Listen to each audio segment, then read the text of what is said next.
जिंदाबाद जिंदाबाद नायब सैनी जिंदाबाद जिंदाबाद मोहनलाल पटोले जिंदाबाद जिंदाबाद मोहनलाल पटोले जिंदाबाद जिंदाबाद जिंदाबाद इस एसोसिएशन के सभी अधिकारी और रहने वाले जिंदाबाद। नमस्कार, आप देख रहे हैं केसरी की आवाज और मैं हूं आपके साथ।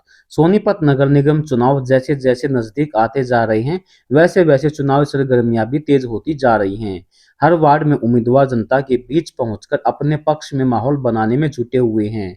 इसी कड़ी में आज बात करेंगे वार्ड नंबर 3 की, जहां भाजपा के मेयर पद प्रत्याशी राजू जैन और पार्षद पद प्रत्याशी सुरेंद्र मदान ने क्षेत्र में जोरदार जनसंपर्क अभियान चलाया। दोनों नेताओं ने घर घर जाकर लोगों से मुलाकात की। इसके बाद पार्कों में पहुंचकर बुजुर्गों का आशीर्वाद लिया, युवाओं से संवाद किया और महिलाओं से क्षेत्र की समस्याओं पर चर्चा की। इस दौरान वार्ड 3 के लोगों ने गर्मजोशी के साथ स्वागत किया और दोनों प्रत्याशियों पर अपना भरोसा जताया। जनता का कहना है कि सुरेंद्र मदान हमेशा लोगों के बीच रहे हैं। जब भी किसी की जरूरत पड़ी उन्होंने आगे बढ़कर मदद की। लोगों ने कहा कि वार्ड में विकास कार्य करवाने में उन्होंने कोई कसर नहीं छोड़ी। सड़कें, गलियां, सफाई व्यवस्था और अन्य सुविधाओं को लेकर लगातार प्रयास किए गए।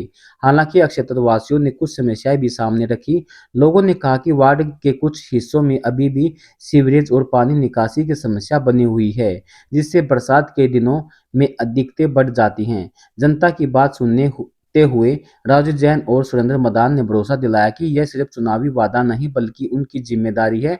उन्होंने कहा कि वार्ड 3 में पानी निकासी की गंभीर समस्या थी, जिसका अधिकांश समाधान करवाया जा चुका है। जहां भी अब समस्या बची है, वहां प्राथमिकता के आधार पर काम करवाया जाएगा। राजू जैन ने कहा कि अगर जनता आशीर्वाद देती है तो सोनीपत शहर में विकास की नई तस्वीर दिखाई देगी। हर वार्ड में सफाई व्यवस्था मजबूत होगी, टूटी सड़कों का निर्माण होगा, सीवरेज व्यवस्था सुधारी जाएगी और लोगों को मूलभूत सुविधाएं बेहतर तरीके से मिलेगी। वहीं सुरेंद्र मदान ने कहा कि वार्ड 3 उनके परिवार की तरह है। यहाँ के लोगों का प्यार और समर्थन ही उनकी सबसे बड़ी ताकत है। उन्होंने कहा कि जनता ने हमेशा उन्हें सम्मान दिया है और वह भी हर समय जनता की सेवा के लिए समर्पित रहेंगे। जनसंपर्क अभियान के दौरान युवाओं में भी खासा उत्साह देखने को मिला। कई जगह लोगों ने फूल मालाओं से स्वागत किया और कहा कि इस बार वोट विकास, ईमानदार और काम करने वाले उम्मीदवार को दिया जाएगा।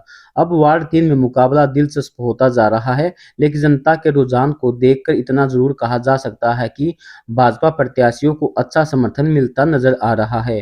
अब देखना यह होगा कि चुनाव वाले दिन जनता किस पर अपना अंतिम फैसला सुनाती है। फिलहाल आप बने रहिए केसरी की आवाज के साथ, जहां हम आपको पहुंचाते हैं हर खबर सबसे पहले और सबसे सटीक। धन्यवाद।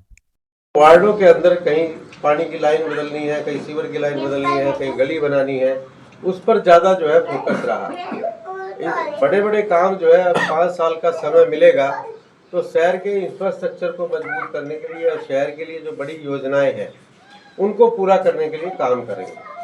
2014 से 19 भी जब आपने कविता जैन को आशीर्वाद दिया, उस समय भी शहर के विकास के लिए, पार्कों के सुधार के लिए बहुत से काम हुए, जिसमें सबसे बड़ा काम जो है आज जो डोर टू डोर कचरा उठाने की गाड़ी आती है।